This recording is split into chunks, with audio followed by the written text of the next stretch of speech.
ఊరు ఊరిమి మంగళం మీద పడ్డది అని కేటీఆర్ ఇందాక ప్రెస్ మీట్ పెట్టిండు. దాంతోపాటు అసలు తెలంగాణ వచ్చి 10 ఏళ్ళు దగ్గర ఇంకో 2-3 నెలలు 6 నెలలు అయితే 10 ఏళ్ళు అవుతుంది. అంటే డిసెంబరు మళ్ళీ జూన్ వచ్చేసరికి 10 సంవత్సరాలు నిండుతుంది. 9 ఏళ్లకు సంబరాలు చేసుకున్న దశాబ్ది ఉత్సవాల పేరిట 380 కోట్లు ఖర్చు పెట్టినటువంటి తెలంగాణ ప్రభుత్వం తెలంగాణ తల రాతలు మారలేదు కాదు కదా. కేసీఆర్ కుటుంబం మాత్రం పదవులు అనుభవించింది. వాళ్ళ కుటుంబంకి ధనికంగా చేసుకుంది, బంగారం చేసుకుంది, బిడ్డ మెళ్ళలో 50 కోట్ల పుస్తలు తాడు తెచ్చింది.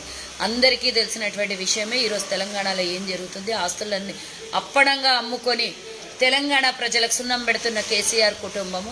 కేటీఆర్ వచ్చి తగుదనమ్మా అని మాట్లాడతాడు. కేటీఆర్ ఇందాక ప్రెస్ మీట్ పెట్టి ఆక్రోషంతో, ఆవేదనతో, బాధతో, ఫ్రస్ట్రేషన్తో మైండ్ మోకాళ్ళలోకి దొబ్బి మాట్లాడినటువంటి మాటలు ఒకసారి గుర్తు చేసుకుందాం. ఇందాక మాట్లాడినటువంటి మాటలు తెలంగాణలోనంట బీజేపీతో పాటు బీజేపీ మీద పోరాటం చేసి అలసిపోయినటువంటి కేటీఆర్కి కాంగ్రెస్ పార్టీ అంట వాళ్ళు పోరాటం కేంద్రం మీద చేసిన దాంట్లో మేము 10% కూడా చేయట్లేదంట. ఈ బేకూఫ్లకి బీఆర్ఎస్ బేకూఫ్లకి నేను అడుగుతున్నా, తెలంగాణ నిన్న రాలేదు నువ్వు నిన్న ప్రశ్నించడానికి. 9 సంవత్సరాల ఉత్సవాలు మీరే కదా చేసింది. గత 9 సంవత్సరాల నుంచి ప్రధానమంత్రి తెలంగాణకి ఎన్నిసార్లు వచ్చిండు? ఎందుకు ఒక్క మాట అడగలేదు?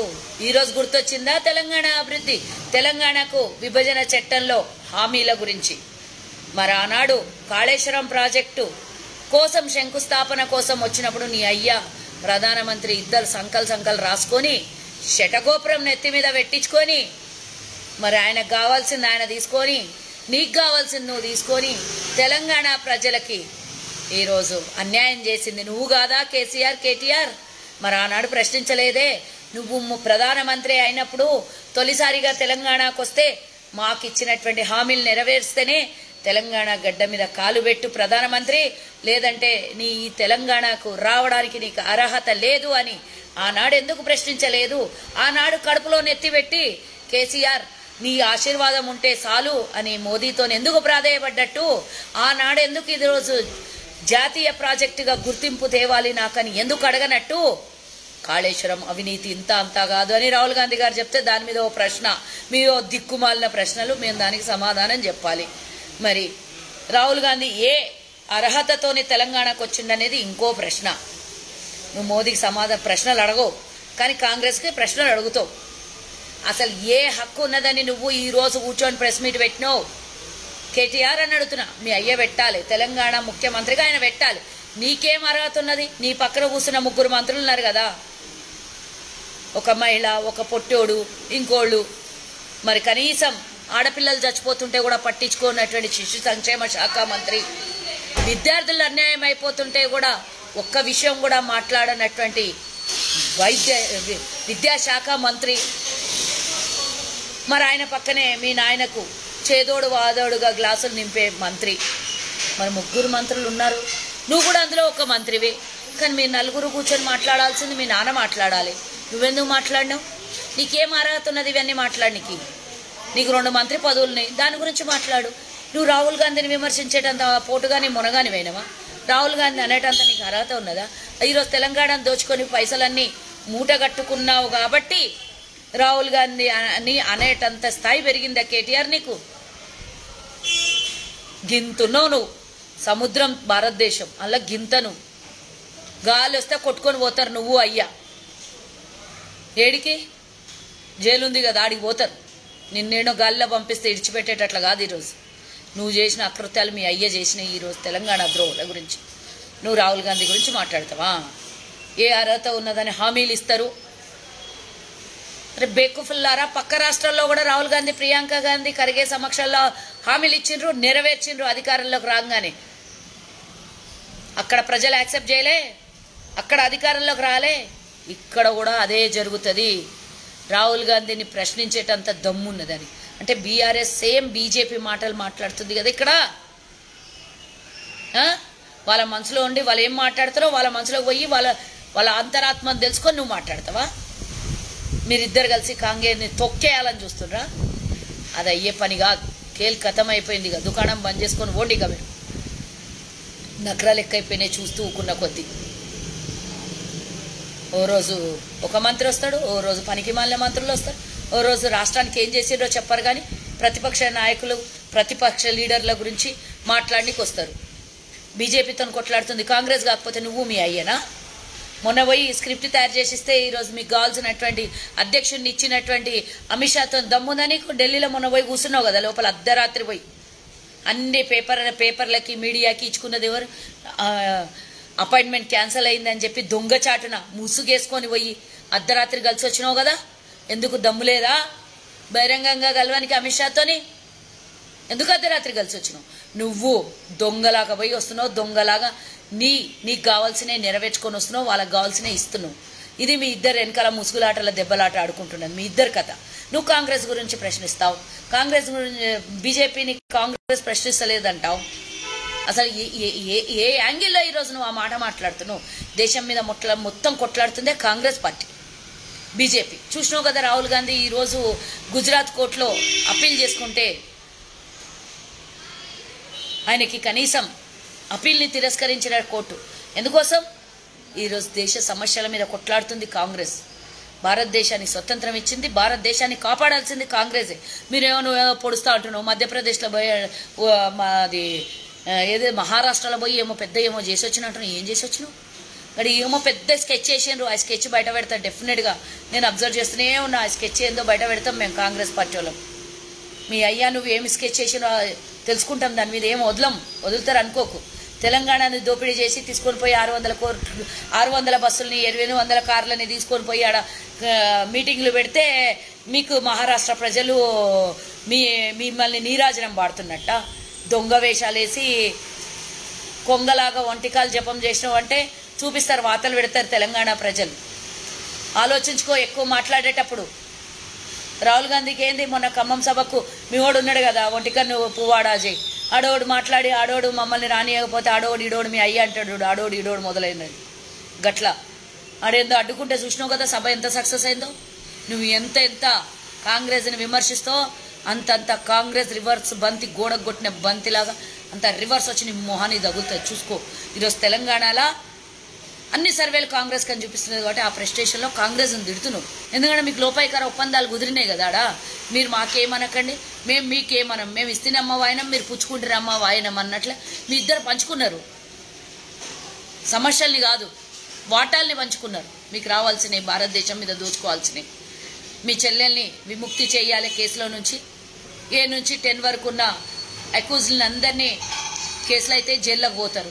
మీ చెల్లెలు మాత్రం ఏ 7 ఉన్నామే అట్లనే ఉంటుంది, క్లీన్ చీట్ వస్తుంది. ఇవే కదా ఒప్పందాలు మీ ఇద్దరి మధ్యలో. మీరే మాకు వచ్చి మాట్లాడేది బీజేపీ గురించి ఏం మాట్లాడతలేమో అని. మళ్ళీ రేవంత్ రెడ్డి గారి గురించి, ధరణి గురించి ఏం మాట్లాడతావు? ధరణిలో 30 లక్షల అప్లికేషన్లు వచ్చినాయి. ఏమి అందులో ఏం అవకతవకలు లేకపోతే, అందులో ఏమి ఇట్లాంటివన్నీ సమస్యలు లేకపోతే 30 లక్షల అప్లికేషన్లు ఎందుకు వస్తాయి? గతంలో ఎప్పుడైనా భూముల కోసం ఇన్ని లక్షల మంది అప్లై చేసుకుర్రా? 30 లక్షల మంది కొట్లాడుతున్నారు ఈరోజు ధరణిలో. అంతా మొత్తం నాశనమై ఉన్నది ఆ ధరణి అని. దాన్ని ఎత్తేస్తామనే వరకు కింద మీద పడి చచ్చిపోతున్నారు. ఎందుకంటే వాళ్ళ లక్షల ఎకరాలు మీ దోపిడీకి గురైనాయి కాబట్టి, బినామీల పేర్ల మీదకి మార్చుకుంటున్నారు కాబట్టి ఆ బుగులు పట్టుకున్నది మీకు. రా ఏడికి చర్చకు వస్తున్నాడు. మా ధరణి పోర్టల్ మీ ధరణి నువ్వు తెచ్చిన ధరణి దొంగ ధరణి గురించి మా దగ్గర పూర్తి సర్వే ఉంది. మేము పవర్ పాయింట్ ప్రజెంటేషన్ ఇస్తామనే వరకు మేము పెడతామండి. పెట్టడానికి ఎవడొద్దన్నాడు? ఇస్తాం కదా, ప్రజల దగ్గర తీసుకుపోతున్నాం కదా. రేపో మాపో మేము మొత్తం గ్యాదర్ చేసినాము. అది ముట్టుకోనే కదా వెన్నుపూస వండుకుతుంది నీకు ఈరోజు. కాబట్టి కాంగ్రెస్ మీద మాట్లాడుతావు. అయ్యా కొడుకులు కలిసి రాష్ట్రాన్ని దోచుకొని ఇంకోడు ఉన్నాడు అల్లుడు, ఇంకో సైడ్ ఆమె మెడల పుస్తలు తాడిన 50 కోట్లంట. ఎవరయ్యా దొంగతనం చేసి ఎవరిని దోచుకున్నది పైసా? ఏం బ్యూటీ పార్లర్లో అంత సంపాదించిందా మీ చెల్లెలు? ఎంపీగా అంతగానం జీతం వచ్చిందన్నా ఏంది మీ చెల్లెలకి? ఎక్కడి నుంచి వస్తున్నాయి ఇవన్నీ పైసలు? మా కష్టం, మా పైసా, మా జీవితాల్ని దోపిడీ చేసుకుంటా మళ్ళీ మాట్లాడతారు. మొహం చూస్తేనే రౌడీలాగా ఉంటుంది, అది చూస్తేనే బుగులవుతుంది. అట్లా మాట్లాడి బెదిరించాలనుకుంటున్నావా? ఈరోజు మోదీతో కొట్లాడుతున్నది ఒకే ఒక పార్టీ, కాంగ్రెస్ పార్టీ. మోదీ అవినీతిని బయటికి తీస్తుంది కాంగ్రెస్ పార్టీ. ఒక్కసారన్నా మాట్లాడినరా తెలంగాణకు వచ్చినప్పుడు? మేము పోమంట. ఎందుకు పోతావు? పోయి ఏ మొహం పెట్టుకొని మాట్లాడతావు? అరే నిన్ననే కదా మనకు డీలింగ్ కుదిరింది ఢిల్లీలో అని నిన్ను వాడు ప్రశ్నలు వేస్తే వాళ్ళు అందరు బీజేపీలు ఏదో ఉట్టిగా డ్రామాలు చేసుకుంటా మేము మోదీ సభకు పోము అనండి. గతంలో పోయినరా? ఇవన్నీ బయట పెడుతున్నప్పటి నుంచి కాంగ్రెస్ పోలేదు కదా మీరు. మరేమన్నా రైల్వే కోచ్ ఫ్యాక్టరీ ఏమన్నా నిన్న మొన్న ఇచ్చిన హామీనా? లేకపోతే గిరిజన యూనివర్సిటీ నిన్న మొన్న ఇచ్చినటువంటి హామీనా? ఐటీఐఆర్ ప్రాజెక్ట్ నిన్న మొన్న ఇచ్చినటువంటి హామీనా? అప్పుడు కూడా గతంలో మోదీ వస్తే మీరు అందరు ఇట్లా కావిలించుకొని నువ్వు మీ అయ్యి అందరు మాట్లాడారు కదా. మరి ఆనాడు గుర్తురాలే తెలంగాణకి ఇచ్చిన హామీలు నెరవేర్చమని? తెలంగాణ ప్రజలు ఎటన పోని గాలికి పోని మీరు మీ ఒప్పందాలు కుదుర్చుకొని రాష్ట్రం కాదు దేశాన్ని కూడా దోచుకుందామని ఇద్దరు కలిసి పోతున్నారు. మధ్యప్రదేశ్లో మీ అయ్య పేరు ఆయన తీస్తాడు, మీరు మహారాష్ట్రలో మీరు పోయి ఏమో ఓడుస్తున్నారు. ఆడ కాంగ్రెస్కి వ్యతిరేకంగా పనిచేయాలనే కదా మీరు ఆడ పోయేది. ఏదేమైనా పప్పులు ఉడుకో, తెలంగాణలో బోర్ర బొక్కల పడే టైం వచ్చింది దగ్గరికి. ఇక ఆడపోయి ఏమో ఓడుస్తారంటే చూస్తూ ఊక్కుంటారా? నిన్ను ఆడ బండకేసి కొడతారు. నిన్ను ఎవడన్నా గుర్తుపడతారా? 600 కార్లలో మీరు పోయిన సగం జనాభా ఆడ ఎవరికన్నా 200 300 ఇస్తా అంటే ఆ పూటకు జనం వస్తారు. ఎట్లన్నా వచ్చిండొచ్చు. ఎవరు కోనికిసుక గొట్టంగాడ నా రాష్ట్రంలో మిమ్మల్ని గుర్తుపడతారు. మీ అయ్య కూడా కాంగ్రెస్ అధికారంలో ఉన్నప్పుడు సోనియా గాంధీ విదేశీయుల చేతిలో పెడుతున్నామని ఏమో మాట్లాడినా కదా. విదేశీ ధరణి గురించి రేవంత్ రెడ్డి గారు మాట్లాడితే విదేశీయుల చేతిలో పోతుంది మన రహస్యం అంతా మన దేశం మన రాష్ట్రం గురించి అని అంటే దేశాన్ని విదేశీయుల చేతిలో పెట్టినాడు. సిగ్గుందా? మరే ఏం మోకం పెట్టుకొని పోయి కుటుంబ సమేతంగా కాలు మొక్కిర్రు ఆ తల్లిది ఆనాడు. సిగ్గులే?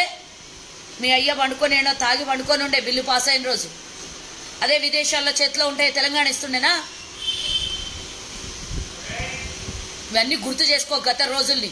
నీ వీసా నీ మొహం మీద నీ వీసా కొట్టిందే కాంగ్రెస్ వాళ్ళు, నీ టికెట్ డబ్బులు వేసిందే కాంగ్రెస్ వాళ్ళు. నీ టికెట్కి ఏడ బతుకుతుంటే కాంగ్రెస్ లేకపోయినంటే తెలంగాణ ఇయ్యకపోయింటే నీ ఉనికి ఏడుంటుండే. గానే సిప్పలు కడుక్కుంటుండే అమెరికాలో పోయి. ఊకుండా కొద్ది ఎక్కువైపోయింది నాటకాలు. మీ చెల్లెలు బ్యూటీ పార్లర్ నడుపుకుంటుండే నువ్వు పోయి సిప్పలు కడుగుతుంటివి. మీరు కదా చేసింది దోపిడీ. 55 సంవత్సరాలు ఇస్తేనంట మొత్తం దోచేసుకున్నామంట, దోపిడీ చేసినామంట, సర్వనాశనం చేసినామంట. ఏ సర్వనాశనం చేసిన కుర్చీ మీద వచ్చి కూర్చున్నావు నువ్వు దొంగ. మరి ఎన్నికలకు ముందు బంగారు తెలంగాణ ఎట్లా నువ్వు ఎడికెళ్ళి వచ్చిండే బంగారు తెలంగాణ? మేము సర్వనాశనం చేస్తే, మేము మింగేస్తే, మేము కథం పట్టిస్తే నీలాగా అన్ని అప్పుల పాలు చేసి పెట్టేసారు తెలంగాణని. కాళేశ్వరం మాయ, ఔటర్ రింగ్ రోడ్ మాయ, ధరణి మాయ. అరే కనీసం కోవిడ్ వచ్చి సచ్చి బతుకుతుంటే సావులల్లో మందులు అమ్ముకున్న మాయ మీది దోపిడి. నీ బతుకు మీది మళ్ళీ కాంగ్రెస్ గురించి మాట్లాడతారు. సహారా కుంభకోణం చేసింది మీ అయ్యా, పాస్పోర్ట్ బ్రోకర్ మీ అయ్యా. ఇప్పటికి కూడా నడువండి జనగామ జిల్లాలో అడుగుతా నేను. మీ అయ్యా 10 మందికి ఆ రోజు ఉన్నటువంటి కాంగ్రెస్ హయాంలో 10 మందికి పాస్పోర్ట్లు ఇవ్వమనంటే దాని పక్కకు 0 పెట్టుకొని 100 చేసింది మీ అయ్య కాదు? ఆ కేసులలో ఇరికింది మీ అయ్య కాదు? ఆడొచ్చి జనగామ జిల్లాలో దాచుకుంది మీ అయ్య కాదు? నడు, నేను ఆధారాలతో చూపిస్తాను. నడు, ఆ రోజు ఎవరింట్లో దాచుకున్నారో మీ అయ్య, ఏడ దాచుకున్నాడు ఏడ వండుకున్నాడో అరెస్ట్ చేయడానికి వస్తే. పాస్పోర్ట్లు అమ్ముకొని బతికిన మీరు ఇంకా మాట్లాడతారు.